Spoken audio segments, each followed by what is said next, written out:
Let's start tonight with that breaking news. The Prime Minister is appointing former Governor General David Johnston as the independent special rapporteur on elections interference. The PM saying, in part in a statement, David Johnston brings integrity and a wealth of experience and skills, and I am confident that he will conduct an impartial review. Johnston will be asked to determine whether a public inquiry is the best way to investigate allegations of Chinese elections interference. His recommendations, the government has promised, will be binding. Public Safety Minister Marco Mendicino is here now to talk about that. Hi, Minister. Good to have you back on the program. Thanks for having me. I appreciate you making the time. I wanted to start off, just given all the controversy, the scrutiny over this issue, asking you if, when your government approached Mr. Johnston, was there any hesitation on his part to accept the job? Well, first, I'm pleased to confirm that David Johnston will serve as the independent special rapporteur, a past Governor General, somebody who has led Canadian university institutions, someone with extensive experience in the law, and most importantly, a citizen who has always given back. David Johnston has unimpeachable credentials and character. We're delighted that he is going to serve in this role. He's going to have a wide mandate to provide thoughtful recommendations on how we can best protect our institutions from foreign interference. I will say that we said we were going to do this just a few days ago, and we're making this appointment today. It's a good thing. It was about 10 days ago, to be fair. But I do want to just ask again, is this something that he kind of welcomed? And again, I'm asking just because he is an eminent Canadian. There's no disagreement on my part. I've interviewed him many times. He's, well suited. I don't think many people could disagree with that. Was there any hesitation on his part, though, to accept the job?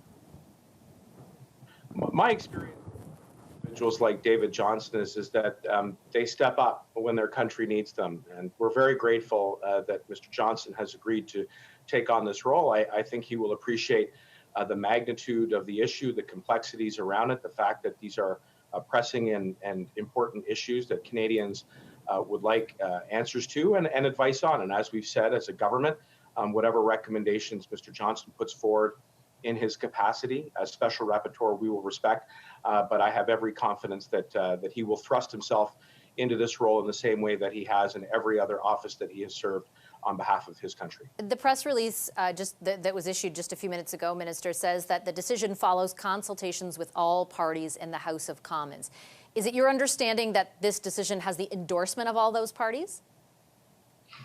Well, I won't speak on behalf of the other parties, Vassy. It's an important question, but I will say that they were given an opportunity to provide input into this process. Again, given that Mr. Johnston was appointed by a past Conservative Prime Minister, Stephen Harper, and that he has served successfully regardless of partisanship, it is something that I hope that all parties will get behind. I've expressed the concern in the past about Pierre Poilievre trying to make this a partisan issue. I think we need to take a Team Canada approach when it comes to fighting against foreign interference.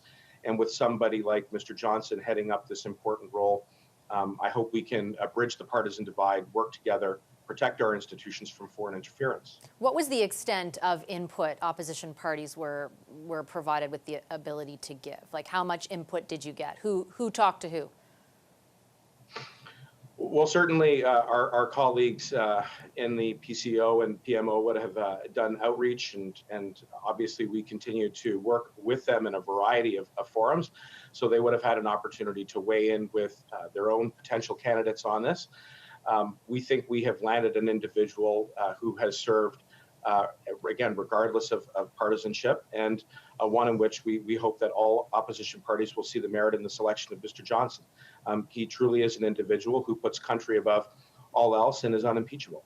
Why is the mandate, as you referred to it, so wide? Why isn't it more narrowly focused on the question of whether an inquiry, a public inquiry, is the best mechanism to investigate these allegations, or whether there is a better mechanism? I think to afford him the scope that he needs to do the job, and recognizing that there are complex issues when it comes to foreign interference. We don't want to unduly constrain his ability to take a look at the information and classified documents that he may need to answer some of the questions that have been raised in regards to foreign interference in our institutions. And that's why it's been characterized as wide. So I'm confident that he'll have the access that he needs, both to the information and the people so that he can put forward thoughtful recommendations. But if it is so wide, does it not open your government up, make it vulnerable to the accusation that you're just kind of kicking this issue down the road? You're kicking the can down the road. Already you have been accused of doing that. If the mandate is so wide that there is no decision soon on whether or not an inquiry is the right mechanism to pursue, doesn't it, kind of continue that, sort of keep that vulnerability open for you? It's fair to point out that the complexity of the issue will require some time, but I also think Mr. Johnston will appreciate, as does the government, that there is an urgency on the part of Canadians to be sure that we have done everything possible to fight against foreign interference. And this is a government that has a strong track record of being proactive. Vassy, again, going back to 2015, that putting in place the powers, the authorities, and the review agencies so that we can explain to Canadians by shining a light on the work as to how we fight against foreign interference is all very urgent. So although I think that there is merit to your question, I think Mr. Johnston will be able to strike the balance between using the mandate that has been given to him, but putting forward recommendations in a timely fashion as well. Respectfully, Minister, do you see how many Canadians might have trouble with the idea of you positioning your government as proactive on this issue? Not to take away from the things that you had done prior to these latest allegations, but the Prime Minister's initial and your government's initial response was to say basically that these types of allegations and people who were asking questions about them were stoking doubt in the integrity of the electoral system. A month ago, you were saying that a public inquiry was not necessary. Now you've appointed somebody to determine whether it might be necessary. Can you understand how Canadians might have trouble being convinced that you are proactive on this file? I think when Canadians take a look at the totality of this government's work when it comes to protecting our national security, they will see that we have acted I think in a number of very concrete ways by giving our national security agencies the powers they need, by putting forward the additional review agencies and committees to bridge partisan divide, like the Committee of Parliamentarians. And yes, you're right, when questions were raised around the elections in 2019 and 2021, we did turn to independent, nonpartisan, professional public servants to assure Canadians that those elections were free and fair. We've now taken the additional step of appointing a special rapporteur, which I think lends itself to the proof that I would offer Canadians that we are vigilant, that we are proactive, that we are not resting on our laurels. Is there more work to be done? Absolutely, and we look forward to supporting the Special Rapporteur and David Johnston in his important work going forward. And I do take your point on, the fact that this is happening. I just would point out to our audience that it took 3 weeks from the time the initial allegations came forward to the announcement that there would be a Special Rapporteur. Just really quickly before I let you go, though, Minister, is there, and you referenced this, that time is important, that Mr. Johnston will understand that Canadians are looking for answers.